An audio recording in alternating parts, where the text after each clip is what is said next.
Hello, everybody, and welcome to CFP today. Took a couple of weeks off. My little boy, finishing up junior kindergarten, wanted to be around for as much as that as possible. Was also digging in, trying to get all of my analytic stuff off the ground that I've been trying to work on for the last couple of years. It's been tough. It's been a bit of an uphill battle, but excited to be back here and doing some podcasts this week. CFP today, as always, brought to you by our good friends over at Fox 40. Thank you to them for helping out and allowing us to have this platform to have some fun with you and to interact with all of the great people that love the Canadian Football League. Happy Canada Day week as well. I want to say that it is inspiring, I think, to see the overwhelming amount of pride that people have all over this country, not just for the game, but for their local players, and sometimes more than ever, I would say. Like, it's people seem more attuned to the idea of where players are coming from, where did they play previously, how can I support them. I mean, they're in your communities, they're doing volunteer work, they're going to hospitals, they're playing great on the weekends. It's pretty cool to be able to see that outreaching. Obviously, the current climate that we're in politically with the states leans to that, and you can see that from every single brand that is leaning into it. But I just want to start this podcast off here on Canada Day that I'm recording it by saying that I love that. I think that's such an amazing part of the Canadian Football League, and to see it kind of growing and expanding in this environment this year has been pretty amazing to see. So that's the positive part of the podcast. This is just a quick one for you today because I want to go do Canada Day stuff. But I do I have something that has bothered me for a long time about our game, and part of this comes to mind when I'm working Friday Night Football, and it's Saskatchewan against Toronto, and I'm working with Luke Wilson, and Luke obviously does what he does on social media, goes out and says, people are, the games, are not the most exciting, however he wants to frame it, and he's not wrong. Like, I love when people, tag me on social media and say, oh yeah, league apologist, and everything's great. Not true. I have lots of conversations with lots of people all throughout the league about what we would like to see done better, whether it be at combines, over dinners, having a beer with somebody from a team, whatever it might be, a player, an ex-player. There's lots of ways that we can make the game better. And one of the things that sticks out to me, and it's not so much hey, change this rule or force them to do this. I am forever frustrated in this Toronto Saskatchewan game. I went on basically a rant. I apologize to everybody in the truck.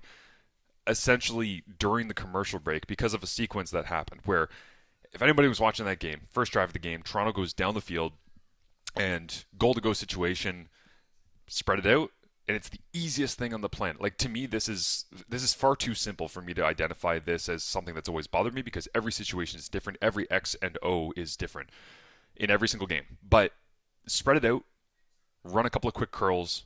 Nick Arbuckle catches the snap. Boom. Ball's gone. Touchdown. Dejon Brissett. Easy. Like, you're playing with this massive end zone. You are allowed to threaten people vertically. They can't just sit with their toes or their heels on the goal line and force you to try and throw it over their head and, only to have the 10-yard end zone. There's 1,000 ways to score through the air when you're down in and around goal-to-go situations. And it always, always, always bothers me when I'm watching a CFL game or I'm calling a CFL game, and you see how easy that is, and was for Toronto. Then you get later in the game, and I'm just going to pull this up on my spreadsheet here because I want to make sure I get it right in terms of the timing. So Brissett scores with 10-11 in that first drive. Like, that drive, they got possession first, Toronto did, and it was 4 minutes and 49 seconds, and they drove from their own 31 down, scored with Dejon Brissett, and on that drive, about 80% of the play calls were passes. It's awesome. Great stuff. I don't know if that was scripted or what that was, but then you get to the end of the second quarter, and they are once again driving, down the field, get the ball, I believe, at their own 44, something like that, after a punt exchange. Go down the field, first down, second down, first down, second down, first down. They're converting on second down. They get a goal-to-go situation from the 3-yard line. Quarterback sneak, Arbuckle. Second and goal from the 1. Quarterback sneak, Arbuckle. Third and goal from the 1. Hand it off. Smash it up inside, as many people as you can possibly get inside the box. Why? Like, we went to halftime, and I was doing the game, I believe, with Paul Lapalisse, and I was like, Lapa, why do we do this? Why do we do this thing where we decide it's more honorable to score the most difficult way and pound it up into a defense rather than just out-scheme them, out-skill them? The Canadian game is based on skill, and I understand that its origins are in rugby, and you have to be a yard off the ball. We always get obsessed with the idea of, well, they're giving you the yard, you should just be able to go and get it. Yeah, but they're also giving you the entire friggin' end zone, and they're playing man coverage all over the place. So, yes, you're getting that physical space, but you're also getting gifted a situation that you would beg for on the rest of the field. Imagine playing from your own 2 yard line, and you're like, hey, they're going to blitz everybody. Everyone's going to be loading in the box. You're going to get man coverage all over the place. Pick your best matchup, throw a go route.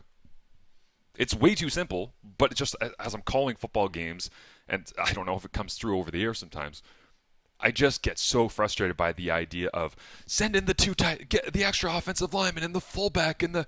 It's like we don't play that game in a multitude of other spots, situations, game, score differential. Like it's so why do we do it down there? Just because that's the way that we do it. I would love to see a team very much in the way that we've seen the analytical revolution, I think, in the NFL when it comes to going forward on fourth down, which the CFL, again, was ahead of for a long time. I would love to see somebody come out and just say, every 2nd and 1, 3rd and 1, we're going to throw it. And yeah, they would get destroyed. They would get ripped because when it doesn't go well, it's the old living in fear of, well, you throw the football and 3 things can happen, 2 of them are bad.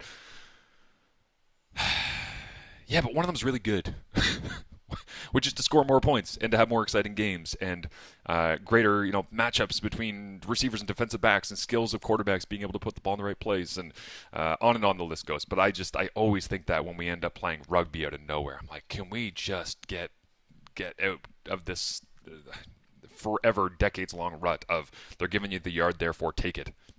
Sure. When it works, great. When it doesn't, you get stuffed on the goal line, and I wish you threw the football. So just throw the damn ball. That's all you got to do. That's going to do it for today's CFP Today. I will talk to you tomorrow. Coming up, very exciting announcement from the Canadian Football League, and I wrote an article about it, and I want to break it down for you. So we'll talk to you tomorrow. Thanks for listening. Thank you to Fox 40, as always, for supporting all things here at Canadian Football Perspective.